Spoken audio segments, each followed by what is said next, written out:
आप सभी great leaders को मेरा नमस्कार। आज आपसे बात करने वाले हैं जिम्मेदारी की शक्ति के बारे में। जिम्मेदारी एक ऐसा एहसास है, इसे जिसे भी निभाने का मौका मिलता है उसे खुशनसीब बोला जाता है। बहुत खुशनसीब होते हैं वो लोग जो जिम्मेदारी की शक्ति को समझते हैं और उनको इसे निभाने का सौभाग्य प्राप्त होता है। जिम्मेदारी किसी भी क्षेत्र में क्यों ना हो, चाहे वो व्यावसायिक क्षेत्र हो, चाहे पारिवारिक क्षेत्र हो, चाहे आध्यात्मिक हो, चाहे धार्मिक हो, चाहे सामाजिक हो, किसी भी क्षेत्र में जो व्यक्ति जिम्मेदारी के एहसास को समझने वाला जो व्यक्ति होता है या इसको जिम्मेदारी को उठाने वाला व्यक्ति रहता है या जो हमेशा तत्पर रहता है, तैयार रहता है, ऊपर वाली डिवाइन पावर, डिवाइन शक्तियाँ उसके लिए अधिकार के रास्ते भी खोल देती हैं, उसकी क्षमताओं को भी बढ़ा देती हैं और वो सूर्य के समान चमकना शुरू कर देता है, चाहे वो क्षेत्र कोई भी क्यों ना हो। इसका मतलब जितनी ज़्यादा जिम्मेदारी या जितनी बड़ी जिम्मेदारी, उतने ही ज़्यादा अधिकार और उतनी ज़्यादा शक्तियाँ और उतना ही मान सम्मान और उतना ही सफलता या ऐश्वर्य। तो जिम्मेदारी कैसे, एक उदाहरण से समझते हैं। मंदिर के दर्शन करने के लिए बहुत सारी भीड़ जा रही थी। उन्हीं भीड़ की सीढ़ियों में, मंदिर पर जाने वाली सीढ़ियों पर एक पुजारी भी दर्शन करने के लिए जा रहे थे और उसी भीड़ में एक लड़की थी जिसकी पीठ पर 8 साल का उसका छोटा भाई, जो कि विकलांग था, अपंग था, दिव्यांग था, वह उसकी पीठ पर था। मंदिर की सीढ़ियाँ काफ़ी ज़्यादा थीं। पुजारी जी चढ़ते चले जा रहे थे तो उन्होंने देखा उस बेटी को कि उसके कंधे पर उसका भाई है। खुद पुजारी जी की पीठ पर एक पोटली लगी हुई थी, तो उस पोटली से उनको थकान महसूस होने लगी। तो उनको लगा कि मैं इस पोटली से थका जा रहा हूँ, बोझ मुझे महसूस हो रहा है, तो इस लड़की को कितना बोझ महसूस हो रहा होगा। तो उन्होंने बोला, बेटी आपके कंधे पर तो बहुत बोझ है और आप थकती नहीं हो क्या? तो लड़की ने उत्तर दिया कि बाबा, बोझ तो आपके कंधे पर है, मेरे कंधे पर बोझ नहीं, मेरे कंधे पर तो मेरा भाई है। तो यह उदाहरण बताता है कि जो लोग अपनों से शिद्दत से प्यार करते हैं, चाहते हैं, उनकी जिम्मेदारी स्वतः ही उठाने के लिए वो तैयार हो जाते हैं। तो अब बात आती है जिम्मेदारी किसे उठानी चाहिए और कब से उठानी चाहिए और क्यों उठानी चाहिए। तो कब का अगर इंतज़ार करें तो एक फ़कीर थे, नदी किनारे बैठे थे और नदी के जल का बह जाने का इंतज़ार कर रहे थे। तो फ़कीर नदी पार करने के लिए उस जल का ख़त्म होने का इंतज़ार करने लगे। उनके शिष्य ने पूछा, बाबा आप किस चीज़ का इंतज़ार करते हो? तो फ़कीर बोले कि जब तक ये सारा का सारा जल बह जाएगा तब तक का मैं इंतज़ार करता हूँ, ताकि मैं इस नदी को पार कर सकूँ। शिष्य ने बोला कि बाबा आप तो कभी नदी पार नहीं कर पाओगे, इसका मतलब, क्योंकि ये जल तो बहता ही रहेगा, कभी ख़त्म होगा ही नहीं, फिर आप नदी कब पार करोगे?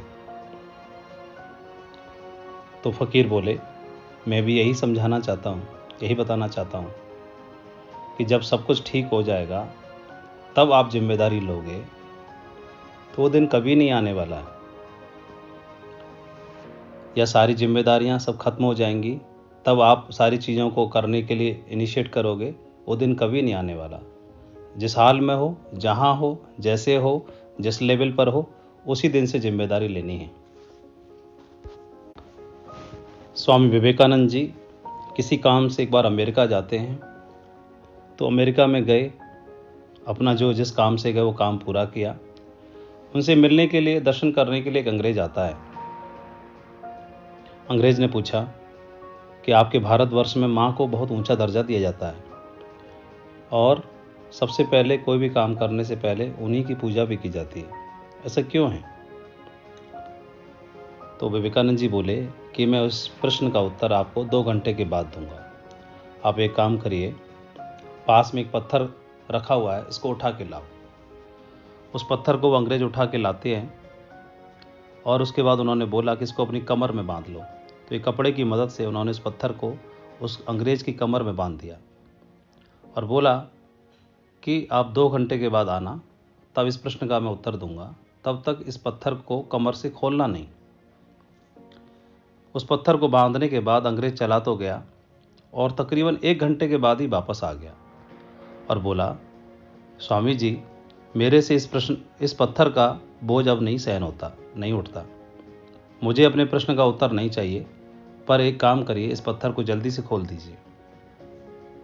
स्वामी जी बोले, यही तो मैं बताना चाहता हूँ कि आपसे मात्र 1 घंटे में ही आप इस परेशान हो गए इस पत्थर को बांधने के बाद या इस वजन से, लेकिन जो माँ होती है वो उस वजन को अपनी कोख में, अपने पेट में 9 महीने तक रखती है और वो हमेशा प्रसन्न होती है, खुश होती है, परेशान नहीं होती।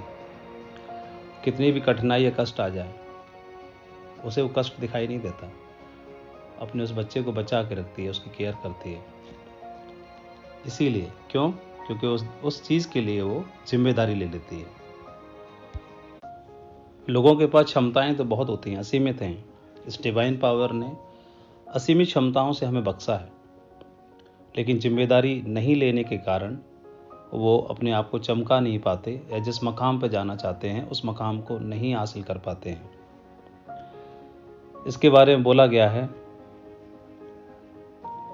ऐसा माना जाता है कि ईश्वर को, इस डिवाइन पावर को हमारी ज़िंदगी में हमें कुछ तोहफा देना होता है या कुछ बड़ा करना चाहता है वो हमारे लिए, तो किसी न किसी दूत को भेज देता है।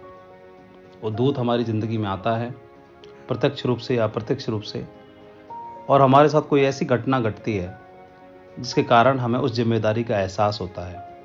तो मौका तो देता है एहसास कराने का, लेकिन जो उस जिम्मेदारी को समझ लेते हैं उस दिन से, उनके जीवन में सूर्योदय की शुरुआत हो जाती है। एक उदाहरण है रतन टाटा, ग्रेट बिजनेसमैन। उनका पैसेंजर व्हीकल जो डिवीज़न था वो लॉस में जा रहा था और उन्होंने अंततः डिसीजन लिया कि मैं एक काम करता हूँ, इसको बेच देता हूँ। और बेचने के मकसद से वो जाते हैं अमेरिका और बिल फोर्ड से उनकी मुलाकात होती है। बिल फोर्ड ने उनके पैसेंजर व्हीकल डिवीज़न को खरीदने का निश्चय तो कर लिया, लेकिन साथ ही एक ताना मार दिया कि जो काम आता नहीं है उसमें हाथ क्यों डालते हो आप इंडियंस लोग।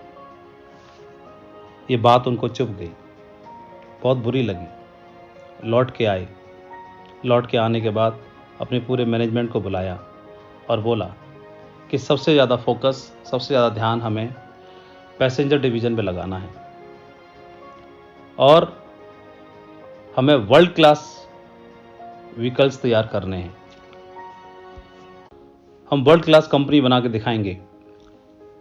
और इत्तफाकन उनकी कंपनी ग्रो करने लगी और टाटा पैसेंजर व्हीकल्स ग्रोथ करने लगा। इस दरमियान में फोर्ड जो था वो माइनस में जा रहा था कुछ सालों के बाद, और बिल फोर्ड अपनी जानी मानी कंपनी लैंड रोवर जगुआर को बेचने की दृष्टि से भारत आते हैं। रतन टाटा से मुलाकात होती है और रतन टाटा उनकी लैंड रोवर जगुआर को खरीद लेते हैं और उनको कोई ताना नहीं मारते। यही तो महान व्यक्ति का स्वभाव होता है। वर्ल्ड क्लास जो लोग होते हैं वो अपने अंदर बदलाव करते हैं, जिम्मेदारी को स्वीकार करते हैं। तो जब उन्होंने ताना मारा तो उनको लगा कि ये मैंने जो डिसीजन लिया सही लिया या गलत लिया ये तो मुझे नहीं मालूम, लेकिन मैंने जो भी डिसीजन लिया इसको जिम्मेदारी में लेता हूँ इस डिसीजन को सही साबित करने के लिए। और यही उनका हमेशा से मानना था। जिम्मेदारी लेने के एहसास से वो अपने डिसीजन को सही साबित कर देते हैं। एक और उदाहरण अमिताभ बच्चन जी का।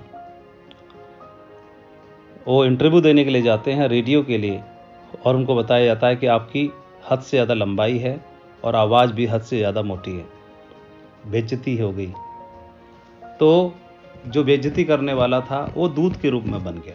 रतन टाटा के लिए बिल फोर्ड दूत के रूप में बन गए। उन्होंने फ्रस्ट्रेशन को वहीं पर निकाला नहीं, आए, अपने ऊपर काम किया और जो 2 चीज़ें उनके लिए बताई गई उनकी कमियों के लिए, वही 2 कमियों की बदौलत ही अमिताभ बच्चन जी ने खुद को इंडस्ट्री के अंदर स्थापित किया। एक और दूत बने हमारे great legendary person Mahatma Gandhi ji के लिए। आज़ादी के आंदोलन से पहले जब देखते हैं ट्रेन में सफ़र कर रहे थे, अंग्रेज़ों ने धक्का दिया और बोला कि तुम काले लोग, इंडियंस लोग डिज़र्व ही नहीं करते हमारे साथ ट्रैवलिंग करने के लिए।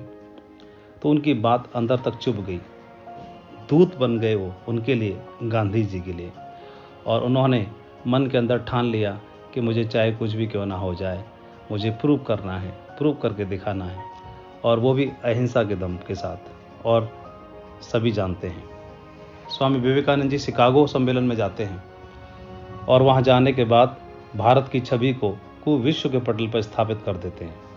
तो कोई न कोई ऐसा हमारे जीवन में आता है जो दूत बन जाता है हमारे को जगाने के लिए और हमारे जिम्मेदारी के एहसास को समझाने के लिए।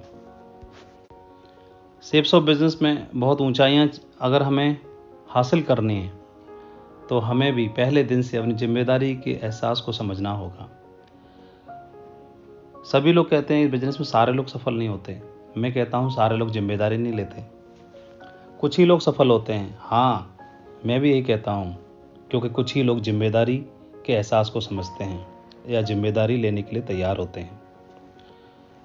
जिम्मेदारी लेने का मौका मिलता तो है, लेकिन कुछ लोग लेते हैं, कुछ लोग नहीं लेते। कुछ को सफलता मिलती है, कुछ को नहीं मिलती। मेरे साथ भी एक घटना हुई। मैं इस बिज़नेस को कर रहा था, बहुत अच्छा बिज़नेस नहीं चल रहा था। हर व्यक्ति के 2 लेगों में बिज़नेस करना होता है। मेरे साथ कोई ख़ास अच्छा नहीं चल रहा था। मैं एक मीटिंग में गया और मुझे वहाँ शहर में जाकर के, उस मीटिंग में जाकर के लॉग आईडी प्लेसमेंट की ऑफ़र दी गई एक दूसरे लीडर के द्वारा।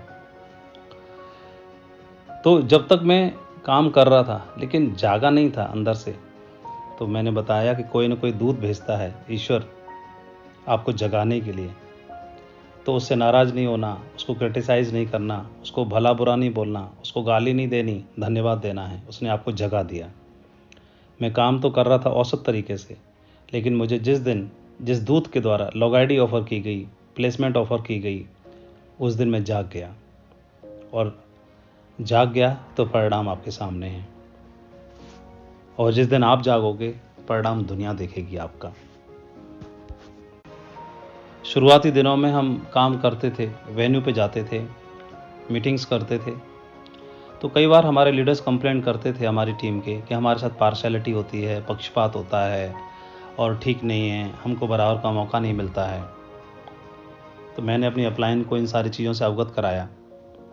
अपलाइन ने बोला कि अगर पक्षपात महसूस करते हो, ऐसा एहसास होता है, तो जिम्मेदारी क्यों नहीं ले लेते? किस दिन लोगे जिम्मेदारी? या तो पक्षपात महसूस करो या जिम्मेदारी ले लो। तो हमने दोनों में से एक को चुनना था। मैंने जिम्मेदारी को चुना और उस दिन के बाद वो जो परेशानी थी वो हमेशा के लिए ख़त्म हो गई। एक घटना और हुई। हमको जहाँ पे काम करते थे उस शहर के अलावा और भी दूसरे शहरों में काम करना था। हमारी टीम के लोग वहाँ की डिटेल्स मांगने लगे। उस शहर के लिए डिटेल्स चाहिए, वेन्यू की डिटेल्स चाहिए, प्लान की डिटेल्स चाहिए, सिटी होस्ट की डिटेल्स चाहिए। तो मैंने भी अपनी अपलाइन के द्वारा रिक्वेस्ट की अपलाइन को कि सर मुझे उस शहर की डिटेल्स चाहिए। तो सर ने अपने तरीके से डिटेल्स पता करने की कोशिश की और उनको किसी कारण डिटेल्स नहीं मिल पाई। तो उन्होंने मुझे बताया कि ज़िंदगी भर डिटेल्स ही मांगते रहोगे या जिम्मेदारी भी लोगे। तो हमने जिम्मेदारी को चुना और उस दिन के बाद मैंने और मेरी अपलाइन ने डिसाइड किया कि आज के बाद कभी भी हमें पूरे भारत में कभी भी किसी दूसरे वेन्यू की, सिटी होस्ट की डिटेल्स नहीं चाहिए होंगी।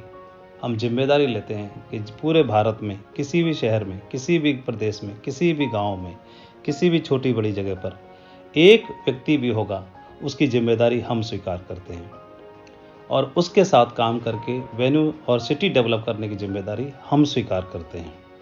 और उस दिन का दिन था कि हमने कभी भी पूरे भारत में किसी भी शहर के लिए, किसी भी जगह के लिए, किसी भी दूसरी टीम से, किसी भी दूसरे लीडर से वेन्यू के लिए या किसी और चीज़ के लिए डिटेल्स कभी नहीं मांगी। यही सेम हालात थे लीडर्स मीटिंग में अटेंड करने के लिए। हमने रिक्वेस्ट की, सर हमारे लीडर्स को लीडर्स मीटिंग चाहिए और हम अटेंड करवाना चाहते हैं। तो फिर से कोई ना कोई मौका मिलना था हमें जगाने का, और उस अनायास या अकस्मात कह सकते हैं, उस मीटिंग में हमारे लोग बैठ नहीं पाए जितने बैठाना चाहते थे। तो अपलाइन को बोला कि सर हमारे कम लोग बैठे हैं। उन्होंने बोला या तो ऐसे ही फेस करते रहो या जिम्मेदारी ले लो। हमने जिम्मेदारी को स्वीकार कर लिया। बोले खुद ही जिम्मेदारी लेते हैं अपने लीडर्स को लीडर्स ट्रेनिंग अटेंड कराने के लिए, लीडर्स मीटिंग अटेंड कराने के लिए। और वो मीटिंग की शुरुआत एक छोटे से पार्क से हुई। पार्क से करते करते करते करते करते करते करते करते करते करते करते करते आज 5 स्टार होटल में हम लोग मीटिंग करते हैं और देश के बाहर विदेशों में भी करते हैं। तो वो जिम्मेदारी लेने का एक छोटा सी शुरुआत थी, छोटा सा एहसास था, उसकी वजह से ये दिन हमें देखने के लिए मिला। हमारे मन में कभी इस तरह का ख्याल नहीं आया कि मैं ही जिम्मेदारी लेकर एक काम करता हूँ, क्योंकि अक्सर लीडर्स का क्वेश्चन रहता है, सवाल रहता है कि मैं तो जिम्मेदारी लेता हूँ, मेरी टीम के लोग जिम्मेदारी नहीं लेते हैं। तो मैं भी यही सवाल अपनी अपलाइन से पूछता था। तो उन्होंने बोला कि आप जिम्मेदारी लेते रहिए, लेते रहिए, लेते रहिए, आपकी टीम में भी जिम्मेदारी लेने वाले स्वतः ही आ जाएंगे। तो उनकी बात 16 आना सच निकली। मैं जिम्मेदारी लेता रहा तो टीम के साथी भी जिम्मेदारी लेने के लिए तैयार हो गए। उनको मौका मिला और वो लोग तैयार हो गए। और आज हमारी टीम में बहुत सारे ऐसे लीडर्स हैं जिन्होंने जिम्मेदारी ली और जिम्मेदारी लेने की बदौलत आज इतनी बड़ी टीम के मालिक बन पाए, या इतने शानदार रिजल्ट ले पाए, या इतनी तादाद में डायमंड अचीवर्स को तैयार कर पाए। तो वो सिर्फ एक छोटी सी बात थी जिसने एक इतना बड़ा परिवर्तन ला दिया। ये बात समझ में आती है कि जिम्मेदारी एक ऐसा एहसास है जो आदमी को आगे बढ़ाने के लिए उसको तैयार करती है। कई बार बुरा समय भी आया, सभी के साथ होता है, हमारे साथ भी हुआ। कभी बिजनेस बहुत तेज़ी से चलता है, कभी स्लो चलता है, कभी एक लेग चलती है, कभी दूसरी चलती है, कभी दोनों नहीं चलती हैं, कभी दोनों चलती हैं। कभी टीम के लोगों के साथ में व्यवहार अच्छा बनता है, कभी नहीं बनता है। कभी लोग आपकी बात समझते हैं, कभी लोग नहीं समझते हैं। तो ये सब कुछ चलता रहता है। हमारे साथ भी ऐसा हुआ। कई बार कुछ टीम के लोग टूट टूट के दूसरी कंपनी में जाने लगे, अदर कंपनीज की तरफ रुख किया उन्होंने। तो हम अब फिर से अपनी अपलाइन के साथ बैठे, सर क्या करें, लोग टूट रहे हैं, लोग जा रहे हैं, क्या करें। तो उनकी डिमांड है प्रोडक्ट की रेंज बढ़नी चाहिए, उनकी डिमांड है कि पे आउट बढ़ना चाहिए, उनकी डिमांड है कि कुछ और बदलाव होना चाहिए, कुछ और बदलाव होना चाहिए, कुछ और बदलाव होना चाहिए। तो उन्होंने मुझे एक बात बताई कि माधव जी, सारे बदलाव कंपनी को ही करने की ज़रूरत है क्या? क्या कुछ बदलाव हमको नहीं करना चाहिए क्या? कि सारे इम्प्रूवमेंट कंपनी को ही करने चाहिए क्या? क्या छोटा मोटा इम्प्रूवमेंट की ज़रूरत हमको नहीं है क्या? क्या सारे डेवलपमेंट, सारे चेंजेस कंपनी को ही नहीं ठेका ले रखा है क्या? कुछ तो हमारी और भी हमारी जिम्मेदारी बनती है।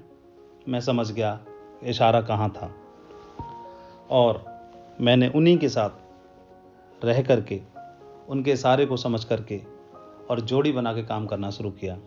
मैं मेरी अपलाइन के साथ शुरुआत से था, फ्रेशर लेवल से जब मैंने ज्वाइन किया, और आज भी उन्हीं के साथ हूँ। मुझे कभी ज़रूरत ही नहीं पड़ी। उनकी बात उतनी ही महत्वपूर्ण, उतनी ही भारी तब लगती थी जब मैं ज्वाइन था, फ्रेशर था, सिल्वर था, गोल्ड था, और उतनी ही स्ट्रांग, उतनी ही महत्वपूर्ण आज भी लगती है जब मैं खुद क्राउन एम्बेसडर हूँ।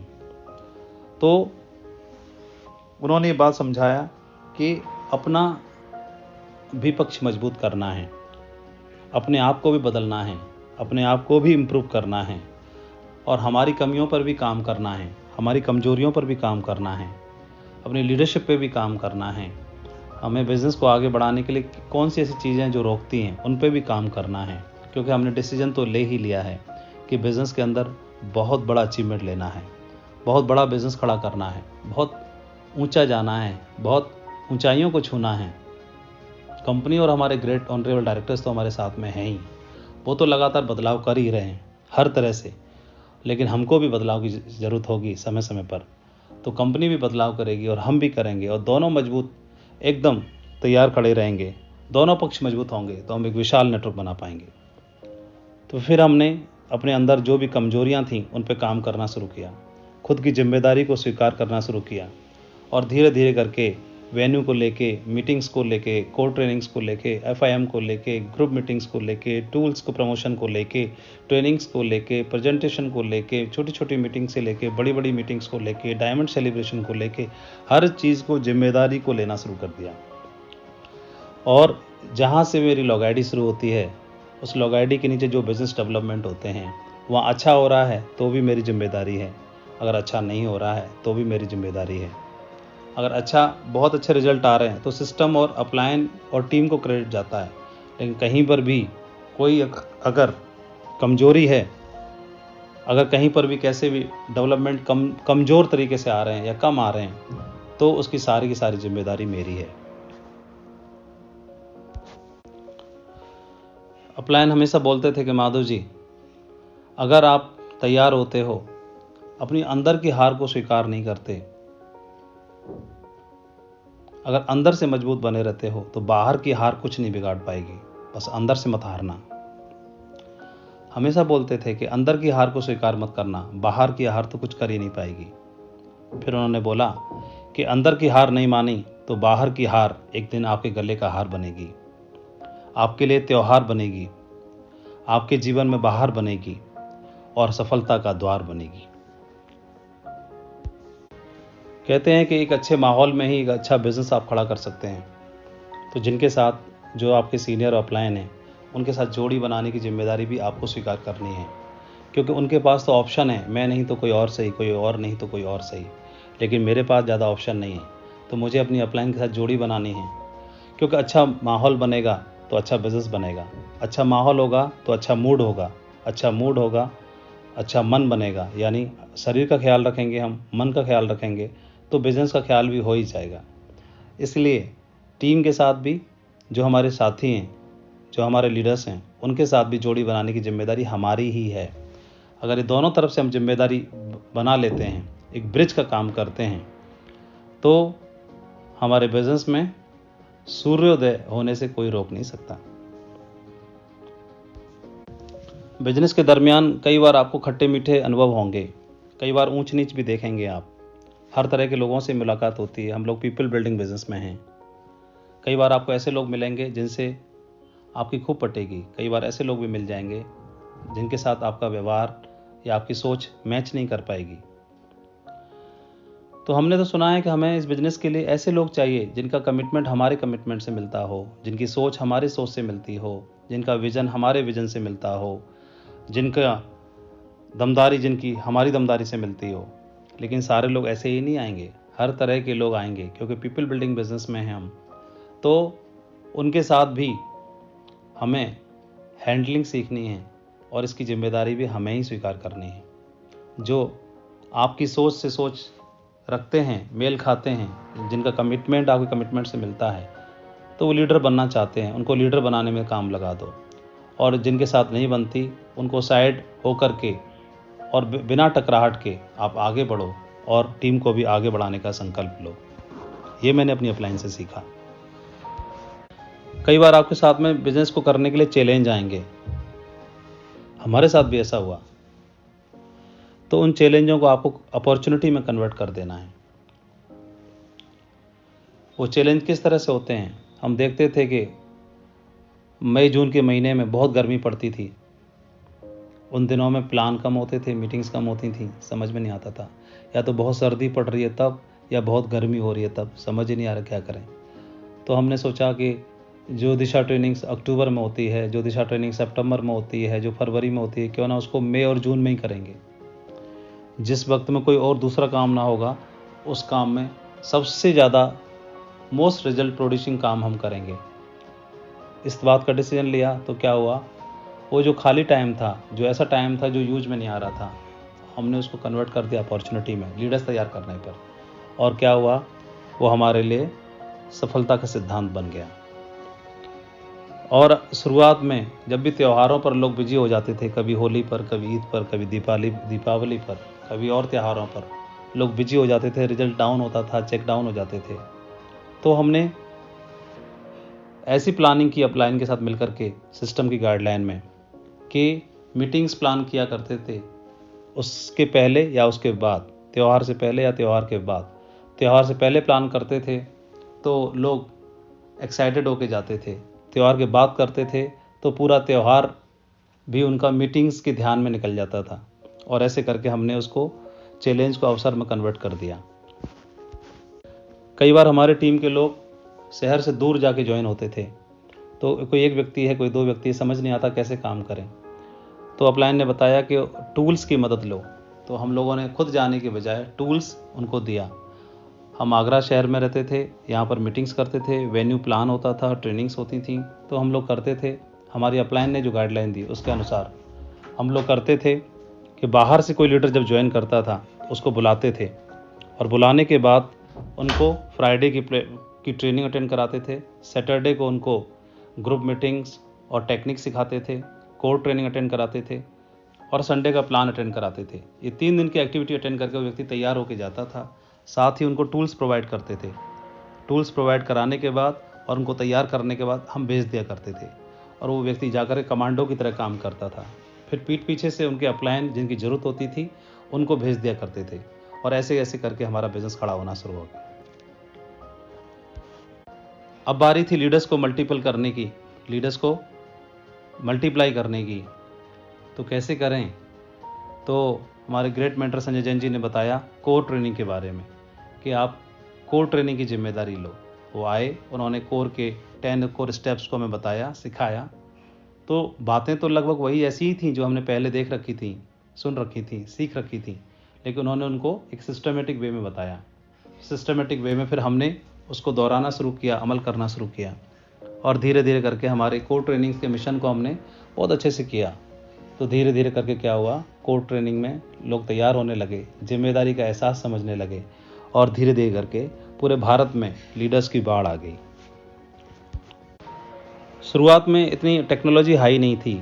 आज स्मार्टफोन्स हैं, इंटरनेट है, यूट्यूब है, सब कुछ तो है, कहीं से भी कैसे भी सुन सकते हैं कोई भी वीडियो, ऑडियो, ट्रेनिंग्स। पहले इतनी सुविधाएं नहीं थी, ना इंटरनेट इतने अच्छे तरीके से विकसित था, ना 3G 4G था, ना स्मार्टफोन थे, ना इतनी टेक्नोलॉजी थी।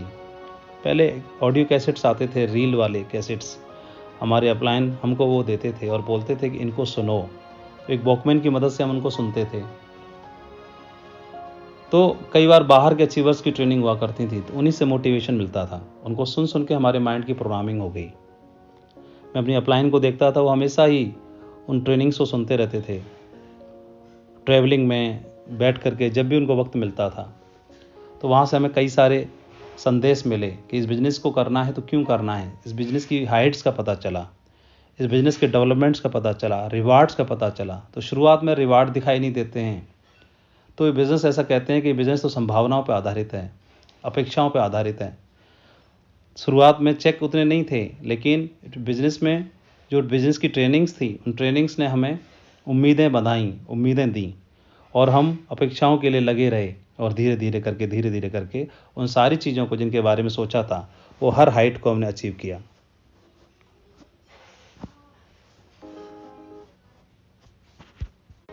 हमें एक बात और सीखने के लिए मिली कि बिज़नेस में आप जिम्मेदारी लेते हो तो लोग आपको फॉलो करते हैं।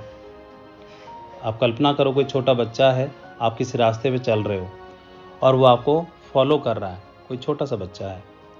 तो जहाँ जहाँ आप मुड़ते हो वहाँ वो मुड़ जाता है, जहाँ जहाँ आप जाते हो वहाँ वहाँ वो आता है। तो क्या कोई गलत स्टेप आप उठाओगे? क्या रोड क्रॉस करते समय ध्यान रखोगे कि नहीं रखोगे? तो हाँ, ज़रूर रखेंगे। अगर अकेले होते तो कैसे भी रोड क्रॉस कर सकते थे, अकेले होते तो नाला पार कर सकते थे, अकेले होते तो कैसे भी जा सकते थे लापरवाही से। लेकिन हमारे पीछे एक बच्चा चल रहा है, वो हम पे भरोसा करता है, वो हमको फॉलो करता है, वो हमको कॉपी करता है। तो अब हमारी के साथ साथ उस बच्चे की ज़िंदगी का भी सवाल है।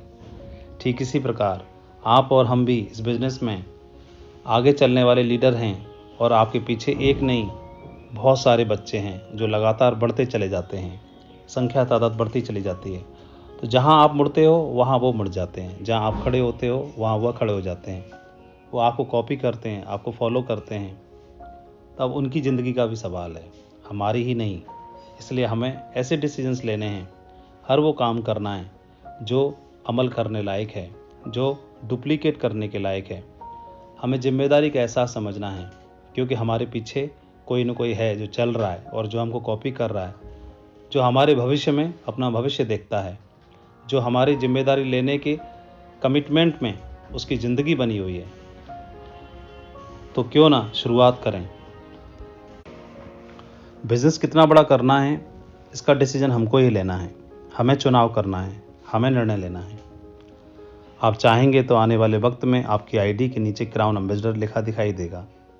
आप चाहेंगे तो बहुत सारे लोग जिम्मेदारी जिन्होंने नहीं ली, वो डायमंड बनने से पहले इस बिज़नेस से क्विट करके चले गए। हमें ही निर्णय लेना है कि जिम्मेदारी लें, अपनी टीम को भी ऐसा ही बना दें जिम्मेदारी लेने वाला। हम कमिटेड बने और टीम को भी ऐसा ही बना दें, मोस्ट कमिटेड टीम बना दें। हम शुरुआत करें, टीम भी शुरुआत कर देगी। शुरुआत और पहल हमसे होती है, हमारे पहले कदम से होती है।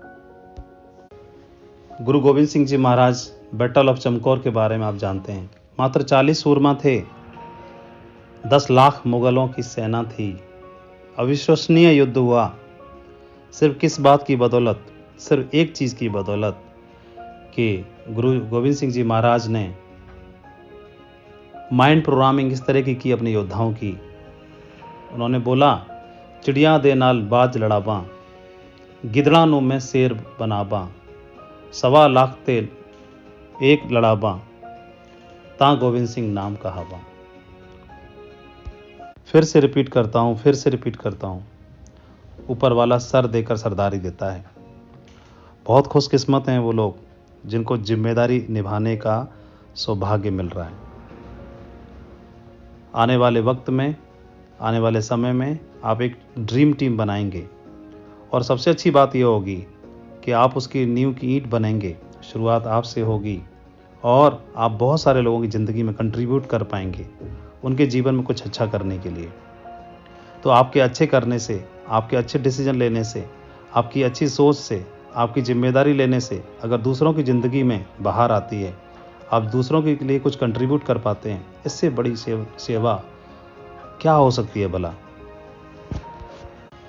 लेकिन कुछ लोग ऐसे होते हैं, जिम्मेदारी नहीं लेते बताने के बावजूद भी। उनका बिजनेस नहीं चल रहा, 1 लाख चल रही है, 1 लाख में कम बिजनेस है, तो भी जिम्मेदारी नहीं लेते, 1 लाख की भी जिम्मेदारी नहीं लेते। दर्द होता है उनको, फाइनेंशियली प्रॉब्लम में हैं, सम्मान भी उतना नहीं है, रिकॉग्निशन लेवल भी छूटता चला जा रहा है। फिर भी एक बार क्या हुआ, एक बार एक लड़का पिज्ज़ा की डिलीवरी देने के लिए घर में जाता है, तो देखता है कि डोरबेल बजाने के बाद में दरवाज़ा खुलता है और उसका मालिक एक चेयर पर बैठा था, वुडन फ्लोर था, वहीं पर एक कुत्ता बैठा था और वो कराह रहा था, कूं कूं कूं कूं कराह रहा था दर्द से। मालिक आराम से बैठा हुआ था, उसके ऊपर कोई फर्क नहीं पड़ रहा था। तो उस पिज्ज़ा बॉय ने पूछा कि भाई साहब, सर, ये कुत्ता दर्द से कराह रहा है, आप इसको उठा क्यों नहीं देते, इसकी मदद क्यों नहीं कर सकते? तो मालिक बोले कि उसका तो डेली का काम है, जाने दो। उससे रहा नहीं गया, फिर भी दोबारा पूछा, तो उन्होंने बोला कि जहाँ पर एक कुत्ता बैठा है वहाँ पर फर्श में एक कील ऊपर की ओर निकली हुई है थोड़ी सी, और इस कील के ऊपर ही बैठा है और वो कील इसको चुभ रही है, इसलिए ये दर्द से कराह रहा है। तो वो डिलीवरी बॉय ने बोला, फिर ये वहाँ से उठ क्यों नहीं जाता? बोले इसलिए नहीं उठ रहा क्योंकि उतने दर्द को ये सह ले रहा है। जिस दिन इतना दर्द होगा कि सह नहीं पाएगा तब उठेगा, अपने आप भागेगा। तो बहुत सारे लोग ऐसे रहते हैं कि सह लेते हैं उस दर्द को, कूं और कूं करके कराह रहे होते हैं। बड़ा चेक नहीं है, बड़ी गाड़ी नहीं है, बड़ा बिजनेस नहीं है, बड़ी टीम नहीं है, बड़ा सब कुछ नहीं है। क्यों? कि जिम्मेदारी नहीं है, कूं कूं करके कराह रहे होते हैं। तो चाहे कील छोटी क्यों ना हो, उठ जाना है, कमर कस लेनी है, कमिटमेंट देना है, जिम्मेदारी स्वीकार करनी है कि आपके नाम की पहचान बनाने के लिए। और ऐसे लोगों के बारे में याद रखना है। कुछ एक नाम दिमाग में लाइए, 1 नाम, 2 नाम, 3 नाम, 4 नाम, 5 नाम, जिनसे आपको इंस्पिरेशन मिलती है, जो आपको प्रेरित कर सकते हैं, जो आपको मोटिवेट कर सकते हैं, जो जिम्मेदारी स्वीकार करते हैं या जिन्होंने जिम्मेदारी स्वीकार की और जिम्मेदारी के दम पर वो बहुत आगे बढ़े। तो जो व्यक्ति आपको मोटिवेट कर सकता है, जिसका नाम लेने से उनके बारे में सोचिए, उनकी क्वालिटीज़ को महसूस करिए और उसी क्वालिटी के दम पर अपने आप की मुट्ठी बांधिए और हो जाओ तैयार। मैं आप सभी से उम्मीद करता हूँ कि अपने जीवन में बहुत ऊंचाइयों को आप छुएंगे। इस सफलता की सारी हाइट्स को आप अचीव करने वाले हैं। बहुत कमिटेड हैं, बहुत मेहनती हैं, बहुत विजनरी हैं, बहुत बड़ी लीडरशिप ईश्वर ने आपको दी है, आपके अंदर छिपी हुई है। जिम्मेदारी लेकर के उस लीडरशिप को बाहर निकालिए। आने दो बाहर, निकलने दो बाहर। एक पारी खेलनी है, आज नहीं तो कल, खेलनी तो है ही। तो क्यों ना शुरुआत अभी से करें उस पारी को खेलने की, और उस पारी को खेलने की जिम्मेदारी भी आप ही को स्वीकार करनी है। मेरी ओर से आपके उज्जवल भविष्य के लिए ढेर सारी शुभकामनाएं। Best of luck. जय हिंद।